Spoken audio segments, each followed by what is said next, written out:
వామపక్ష యోధుడు సిపిఎం ప్రధాన కార్యదర్శి సీతారాం ఏచూరి భౌతిక కాయాన్ని ఆయన కుటుంబ సభ్యులు ఢిల్లీలోని ఎయిమ్స్ కు అప్పగించారు. ఢిల్లీలోని సిపిఎం కార్యాలయం నుంచి ఏచూరి అంతిమయాత్ర సాగింది.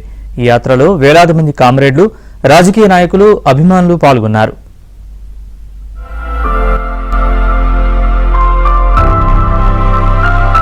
సిపిఎం ప్రధాన కార్యదర్శి సీతారాం ఏచూరి భౌతిక కాయాన్ని ఢిల్లీ ఎయిమ్స్ కు అప్పగించారు. సిపిఎం ప్రధాన కార్యాలయం నుంచి భారీ ర్యాలీగా పార్థివ దేహాన్ని ఎయిమ్స్ కు తరలించారు. వైద్య విద్యార్థులకు బోధన, పరిశోధన అవసరాల కోసం ఈ నిర్ణయం తీసుకున్నారు. అంతకుముందు సీతారాం ఏచూరి భౌతిక దేహానికి కేరళ సీఎం పినరయి విజయన్, సిపిఎం జాతీయ నేతలు ప్రకాష్ కారత్, బివి రాఘవులు, మధు, చైనా రాయబారి ఫెహోంగ్ నివాళులర్పించారు.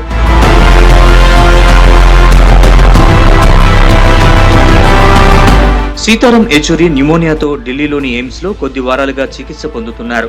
ఆయన ఆరోగ్యం విషమించడంతో 2 రోజుల క్రితం తుదిశ్వాస విడిచారు.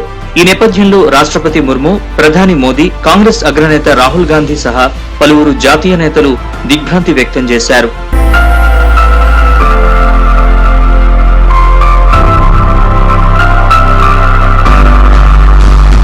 చెన్నైలో 1952 ఆగస్టు 12న సీతారాం ఏచూరి జన్మించారు.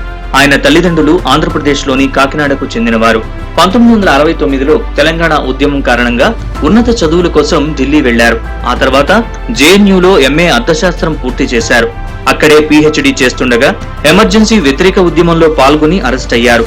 1974లో సిపిఎం విద్యార్థి విభాగం ఎస్ఎఫ్ఐలో చేరారు. ఆ తర్వాత అనతి కాలంలోనే ఎస్ఎఫ్ఐ అధ్యక్షుడిగా ఎన్నికయ్యారు.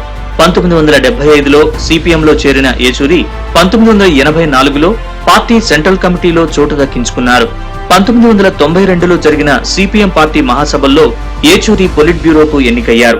అనంతరం 2015లో విశాఖలో జరిగిన 21వ మహాసభల్లో సిపిఎం ప్రధాన కార్యదర్శిగా నియమితులయ్యారు. 2005 నుంచి 2017 మధ్య 12 ఏళ్ల పాటు రాజ్యసభ సభ్యుడిగా సేవలందించారు.